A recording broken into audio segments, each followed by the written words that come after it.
आज मैं बताऊंगी कि दशमलव का जोड़ कैसे होता है। तो मैंने यहाँ 3 प्रश्न लिया हुआ है, तो तीनों प्रश्नों को बारी बारी से सॉल्व करेंगे। तो चलिए हम पहले प्रश्न को सॉल्व करते हैं। तो यहाँ पहला प्रश्न दिया हुआ है 23.053 प्लस 11.237। तो चलिए हम इसको सॉल्व करते हैं। तो पहली वाली जो संख्या है उसको हम ऐसे ही लिख देते हैं 23.053, और जो दूसरी वाली संख्या है इसके पॉइंट को हम पहली वाली संख्या के पॉइंट के नीचे लिख देंगे। फिर उसके बाद देखेंगे कि इसके राइट साइड में कितने अंक हैं, तो उसको हम जस्ट इस दशमलव के बाद लिखेंगे। तो यहाँ लिख देते हैं 237। इसके बाद देखेंगे कि इसके लेफ्ट साइड में कितने अंक हैं, तो उसको हम इस दशमलव के सीधे बाद में लेफ्ट साइड में लिख देंगे। तो यहाँ 11 है तो हम 11 लिख देते हैं।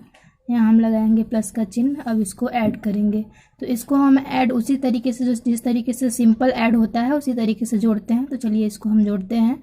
3 में 7 जुड़ेगा तो हो जाएगा 10, आपका यहाँ एक कैरी हो जाएगा। 5 में 3 ऐड होगा तो हो जाएगा 8, और एक आपका ये 9, तो यहाँ मैं 9 लिख देती हूँ। 0 में 2 जुड़ेगा तो हो जाएगा 2, और दशमलव के नीचे हम दशमलव लगाएंगे। और 3 में 1 जुड़ेगा तो हो जाएगा 4, और 2 में 1 जुड़ेगा तो हो जाएगा 3। ये आपका आंसर हो गया। चलिए इसी तरीके से हम दूसरे प्रश्न को सॉल्व करते हैं। तो आपका दूसरा प्रश्न दिया हुआ है 0.45 प्लस 1.345। तो चलिए इसको हम ऐड करते हैं। तो पहली संख्या को तो हम ऐसे ही लिख देंगे, तो लिख देते हैं 0.45, और दूसरी वाली संख्या के दशमलव को हम इसके दशमलव के नीचे लगाएंगे, और उसके राइट साइड के अंक इसके राइट साइड में लिखेंगे। तो यहाँ लिख देते हैं 3, 4, 5, और जो लेफ्ट साइड में अंक है उसको लेफ्ट साइड में लिखेंगे। तो यहाँ लिख देते हैं 1, और यहाँ लगाते हैं प्लस का चिन्ह। तो देखिए यहाँ दशमलव के बाद 3 अंक है, और यहाँ दशमलव के बाद 2 अंक है। तो मैं यहाँ 0 लगा देती हूँ, क्योंकि अगर दशमलव के बाद हम कितना भी 0 लगा सकते हैं, इस जो ये संख्या है उसमें कोई फ़र्क नहीं पड़ेगा। मैंने 0 इसलिए लगाया ताकि ये इसको जोड़ने में आपको आसानी हो। तो चलिए इसको हम जोड़ते हैं।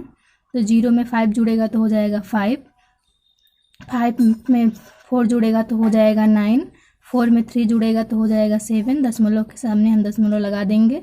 0 में 1 जुड़ेगा तो हो जाएगा 1। ये आपका आंसर है। चलिए इसी तरीके से तीसरे प्रश्न को सॉल्व करते हैं।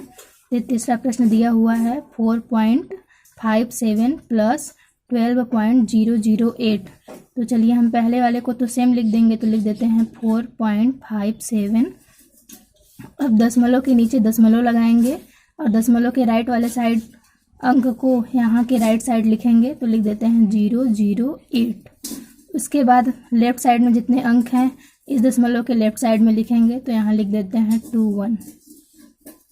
देखिए यहाँ पे भी 3 अंक है, और यहाँ पे 2 अंक है। जिस तरीके से मैंने सेकंड क्वेश्चन में यहाँ पे 0 लगाया था, मैं यहाँ 0 लगा देती हूँ। मैंने बताया कि 0 यहाँ क्यों लगाते हैं।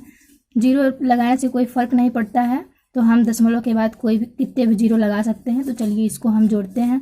0 इसलिए लगा दिए ताकि आपको जोड़ने में आसानी हो। तो चलिए इसको जोड़ते हैं। तो 0 में 8 जुड़ेगा तो हो जाएगा 8, 7 में 0 जुड़ेगा तो 7, 5 में 0 जुड़ेगा तो 5, यहाँ दशमलव के सामने दशमलव लगा देंगे।